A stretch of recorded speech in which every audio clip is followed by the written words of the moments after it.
He was in flight, and they just Colorado just put up 49 points against the number one in their division and moved to 8-2, flipping the 8 losses from last season. So no matter what, Deion Sanders has created a success in these here Colorado Buffaloes. Today, I'm going to review the game, talk about it, talk about the domination really that happened at a lot of different phases, and get into some of the implications for the Big 12 and Colorado looking forward. Man, I really appreciate y'all watching these videos. Loved all the support so much. I got to really say I appreciate y'all. Leave a like on this video if you like it, dislike if you don't like it. Subscribe if you're enjoying college football content.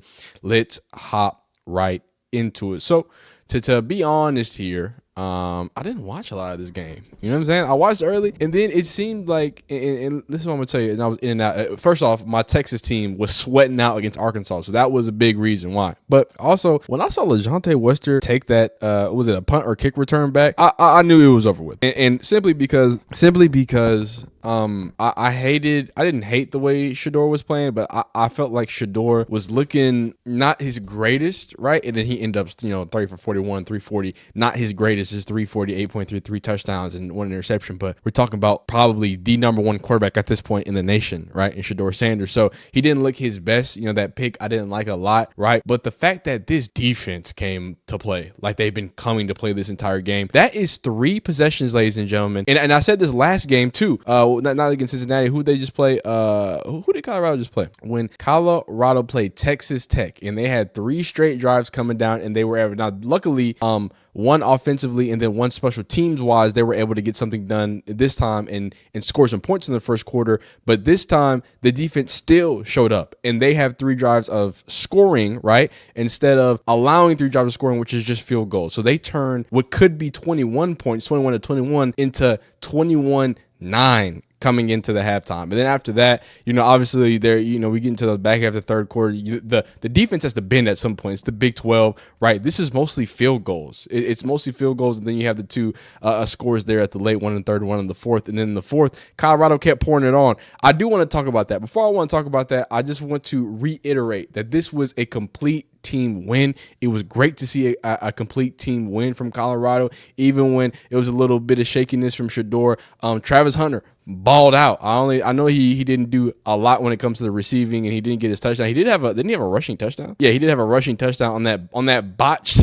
Okay, I guess I gotta talk about it. Let me just say, Travis Hunter is a ridiculous athlete. Can we look at this play real quick? Let's take a look at this play. And then I want to get into some specifics. I gotta show y'all this. We're gonna have to go this slow motion, obviously, because it's Fox. But I just want to see. He does a play like this every 4 business days. I swear. But no, seriously, every 4 weeks in college football. Y'all remember last season? I think it was against Arizona, and he did this. And just at 6'1", I think Travis is, climbs the ladder against 2 people. I got it. Don't worry. Look how high he is. No pun intended. Not talking about the asparagus. I'm talking about up off the, like, he has people pulling him down, and it looks like he's floating up there. It looks like he was in flight, and they just okay. Damn, might have done too much. Almost cracked my monitor. All right, but ridiculousness. Look at this. Absurd. He does this every 3 games. Just some inhuman football play that looks phenomenal. So that dude was on one. And great complete team win, a complete domination, because this defense, every time I did look away from the Texas game, I looked up, oh, there goes a Bentley, or there goes a linebacker, or there goes one of these edge players just thumping somebody, just thumping people. I think multiple takeaways for this defense too. Obviously, Travis Hunter had his interception. But what's it called? Oh my God, 3 interceptions. You had N'Keal Hill-Green. N'Keal Hill-Green is starting to burst out as like the leader defensively, just because of his play. He's a thumper. He does great when it comes to the inside there, and him and Bentley, and of course DJ McKinney gets a pick, and then Travis Hunter gets a pick as well. So this defense is I don't know who would have guessed that we would be here in week, 12, 13, and we'd be talking about how amazing Colorado's defense is, because that's what it was. And Deion got a little nasty here at the end. Let's talk about the end game, where it was like the final 2 minutes of the game. I just want to it's because it's funny. Back against North Dakota State, when they were throwing in the final 2 minutes, we were like, what is going on? And now we're still like, what is going on? But luckily they're winning. But clearly Colorado's game plan is just to throw in the final 2 minutes and to keep putting points up. I don't know why.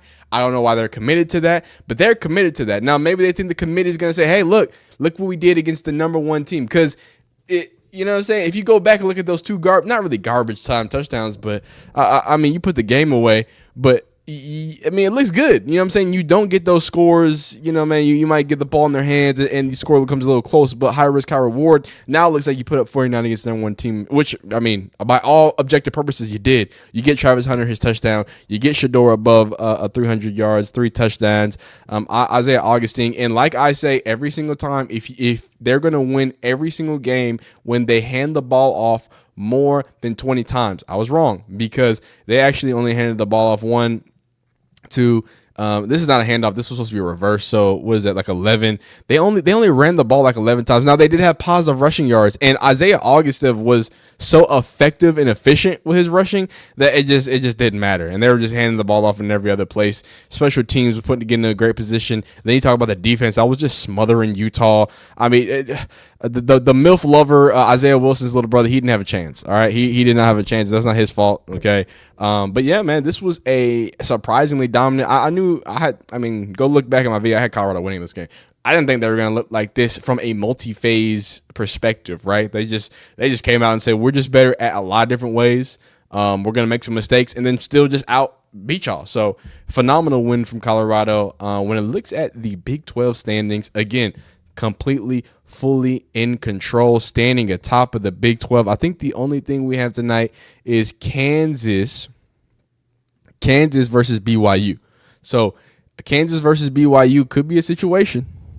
Y'all better watch out now, because Kansas decided to beat, what was it, Iowa State or K-State out of nowhere? I think it was K-State out of nowhere. So they've got a little vendetta against knocking out the top teams in the Big 12. So if this happens too, well, then the situation becomes unsituated, all right? And Colorado can sneeze and get into the Big 12 championship. So just be on the lookout for there, because that could be a situation. Now, going again, this was a defense, like we talked about in my last video, number 15th in opponent's points per game, number 24 in opponent's yards a game, number 18 in opponent's points per play game, and that was their average. They don't have it right here. They were number 1 in third down conversions. This was a number 1 defense when it comes to third down conversions, and it just seems like they couldn't stop them. It just really seems like Colorado just kind of did whatever they wanted to do in a very efficient and effective way. And like I said, I can't say it enough, that defense, dog, was absolutely phenomenal. So let's take a peek at some things. Yo, LeBronto James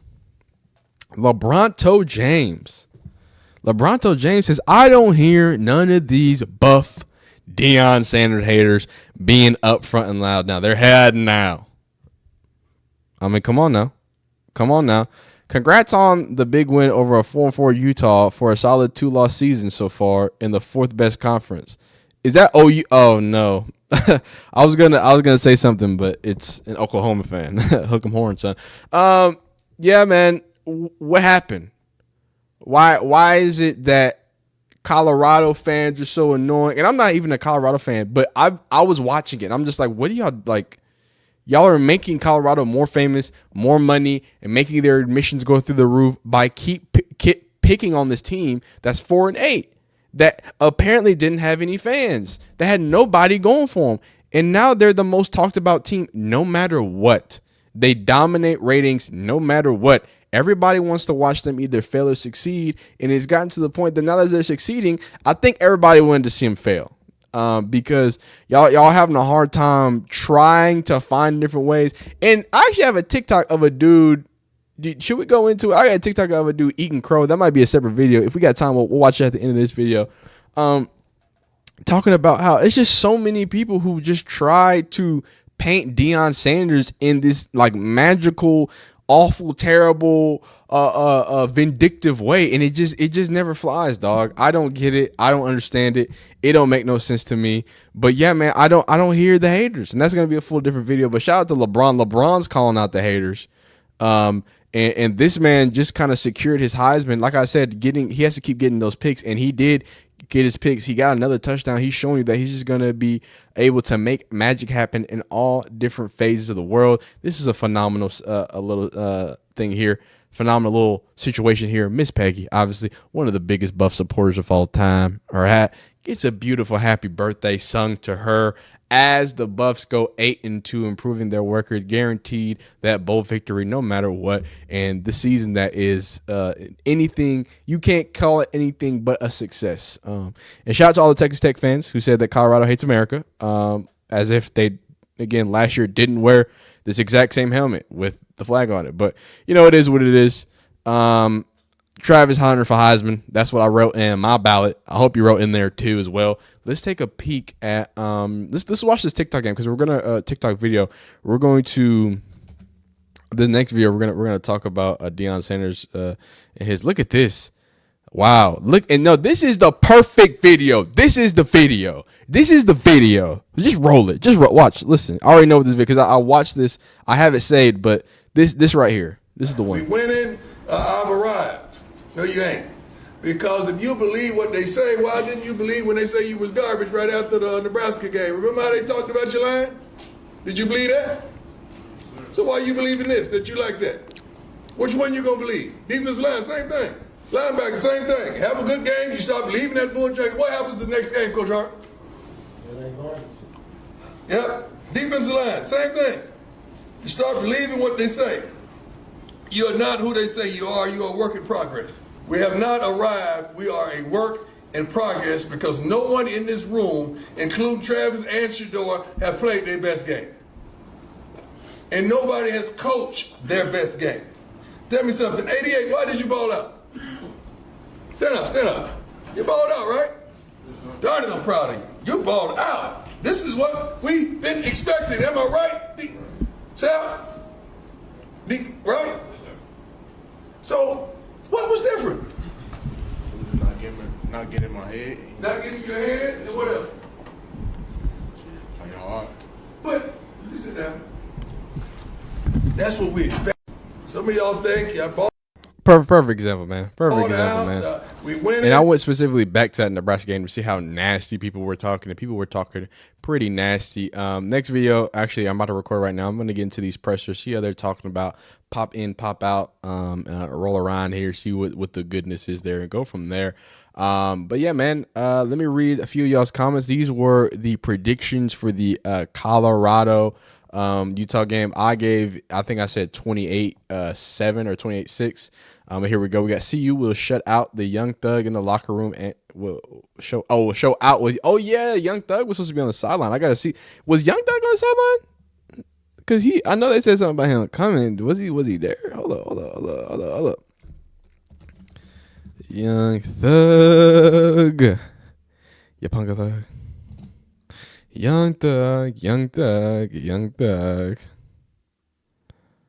I don't see no Young Thug Colorado. I don't see it. I don't see Young Thug Colorado. I don't see it, dog. Yeah, it's not there, dog. But to wrap everything up, man, I forgot about that. I think it's going to be Shedeur's best game of the year. Dominate 38-10. Not bad. Or we took our prediction there. Not a bad predict. Not bad. If Colorado go into this game thinking they can win off just talent, they're going to lose. Play the game until the fourth quarter. Absolutely, son. Absolutely, son. Do it and do it to it. You feel me? You know what I mean? 28-10 or 17 in Colorado. That's crazy. I predicted the same score before hearing your prediction. Nice. We were kind of close. We were kind of close. Not really. Colorado. Oh, wow. He's a time to. I can't talk and type at the same time. My man Matt B. Vandy in here. You know what he do. Colorado 34, Utah 24. Not bad. Not bad. Not bad. But that's it, man. Y'all leave a comment down below. How do you think, what's it called? Do you think Colorado's going to finish undefeated? Are they going to lose their last two games? Are they going to be Big 12 championships? You let me know. Most importantly, leave a like on this video if you like it. Dislike if you don't like it. Subscribe if you enjoy college football content, and we'll see you next time.